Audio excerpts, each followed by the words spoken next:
Good evening from Washington. I'm Larry O'Connor, and of course, this is the place to be for all the discussions related to the GOP nomination process.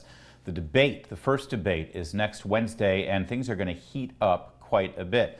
Let's bring in someone who's been there 8 years ago, Dr. Ben Carson, who was a front runner for a while in the race until, well, like all the other candidates, you got trumped. Thanks for joining us, Dr. Carson. Thank you. Thanks for having me. Always a pleasure. As you watch this process unfold and the drama over the debate and loyalty pledges and whether Trump will show up and all of that, does it sort of give you some PTSD from 8 years ago?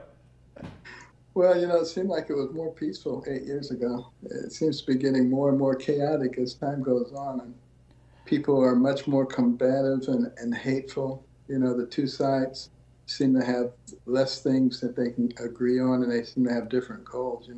Yeah. Years ago, Republicans and Democrats argued a lot, but they wanted the same things.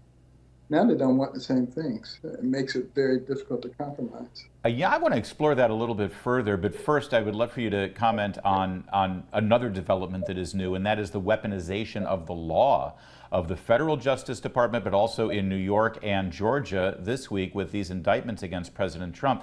When you look at what President Trump is indicted for, it's for having a different opinion about the outcome of the election, and his lawyers are even indicted for giving him legal advice in that vein. Do you find this to be a dangerous development? Incredibly dangerous. Benjamin Franklin said in 1787, after the last Constitutional Convention, he was asked, "What do we have here, sir? A monarchy or a republic?" And he said, "A republic if you can keep it." We're as close to losing it right now as we have ever been. The rule of law has been thrown out of the window from the upper echelons of government to the streets, and people are afraid. And, this election is really not so much about Donald Trump as it is what he represents. He represents the people and freedom. And he's being persecuted, prosecuted, unfairly treated by a justice system that will be coming after us, the people, if this is allowed to succeed. And I think a lot of Americans realize that. The American people are not as stupid as the left thinks they are. And they recognize the implications of what's going on. And that's why you see more and more people moving toward Trump. Not because they like him, but because of what he represents to them. Well, and Dr. Carson, I think that's part of why after your time serving as Secretary of Housing and Urban Development in the Trump administration, you founded American Cornerstone Institute. You want us to come back to those cornerstone values and principles that, as you just mentioned, Republicans and Democrats used to agree on. There used to be some givens in this country. I mean, I like to say it was only about a minute and a half ago where Democrats would agree that biological men shouldn't be naked in a locker room in front of a 14-year-old girl without her consent. How did we get here so quickly? Well, it really isn't all that quickly. If you go back and you look at the congressional record, January the 10th, 1963, 60 years ago. Wow. Read into the congressional record were the 45 goals of communism in America.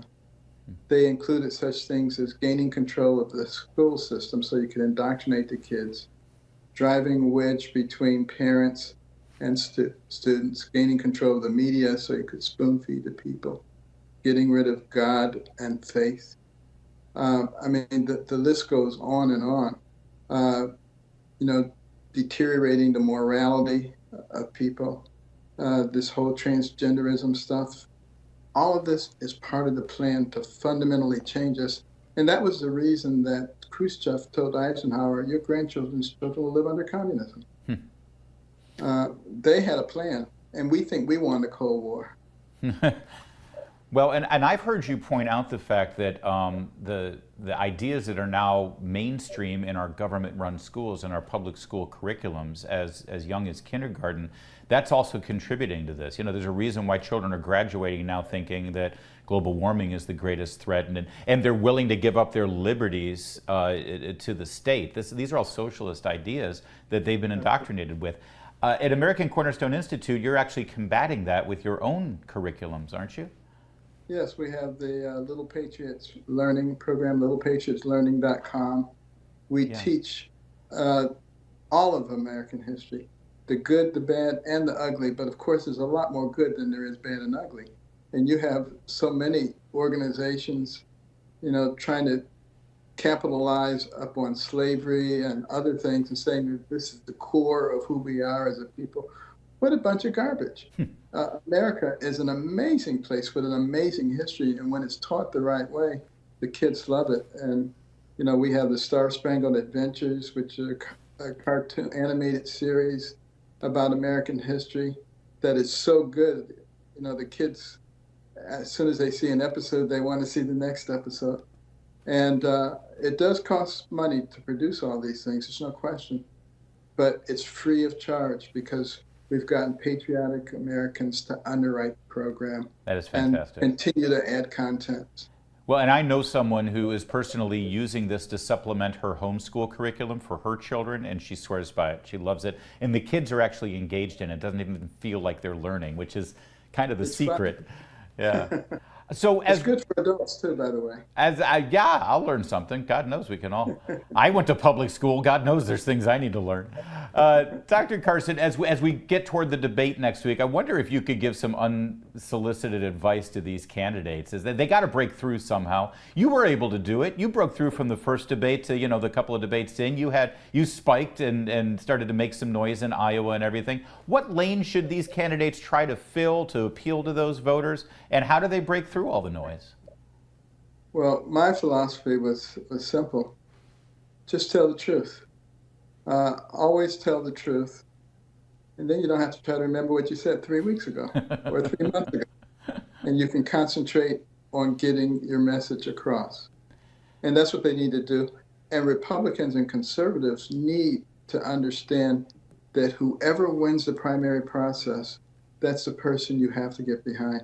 None of this never this person and never this person garbage, because that's the same as voting for the progressives. That's the same as voting to fundamentally change our nation.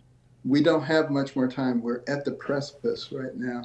Yeah. And if we allow the progressives to gain more power, forget about it. And I talk to people in other countries all the time, and they all ask me the same question. What happened to you guys? They can't believe it. Yeah, it's remarkable. I hear that too when I travel abroad as well. This is not the America they remember. Dr. Carson, just in our last minute, is there any of the candidates, setting aside President Trump, because he's his own man and you worked for him in his administration, of the other candidates, is there anyone that you're sort of looking at and you're sort of identifying with and saying, yeah, you know what, this person's kind of going about it the right way. I find a lot of value there. Well, as you know, Trump has proven that he's a good leader. If he can control his mouth, I think we got a really good leader there. But in terms of the other people, this is the time for them to display who they are, and what their policies are, how they react to different situations, particularly some unpredictable things that are going to be coming up in the future. Well, and we ought to be watching carefully who they are, what they have to say. Let the Republican field be on notice. Dr. Ben Carson is ready to be impressed. Dr. Carson, thanks for joining us, sir. American Cornerstone Institute. There's more to come on O'Connor Tonight.